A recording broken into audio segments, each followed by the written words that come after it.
رات کی رانی، خاموش خوشبو کی شہزادی۔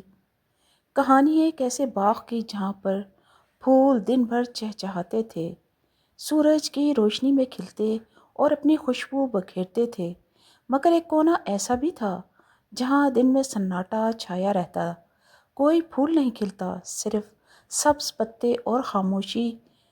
بچے وہاں سے گزرنے سے بھی گھبراتے تھے۔ یہ حصہ تو خالی سا لگتا ہے نا؟ ہاں، یہاں کچھ نہیں ہوتا، مگر وہ نہیں جانتے تھے کہ وہاں چھپی ہے ایک جادوئی شہزادی جس کا نام تھا رات کی رانی۔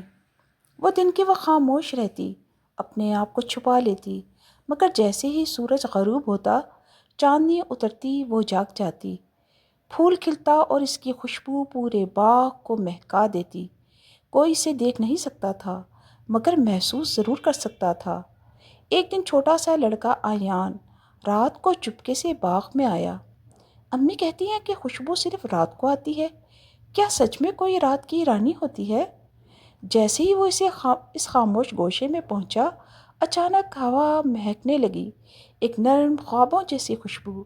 ایان نے آنکھیں بند کر کے کہا، رات کی رانی، کیا تم ہو؟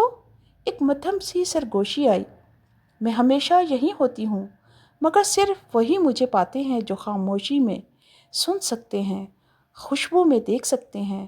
ایان مسکرا دیا۔ اس رات کے بعد وہ روزانہ رات کو باغ میں آتا، خاموشی سے بیٹھتا اور رات کی رانی کی خوشبو سے دوستی کر لیتا۔ تب سے لوگ کہتے ہیں، رات کی رانی پھول نہیں، ایک راز ہے جو صرف دل سے محسوس کیا جا سکتا ہے۔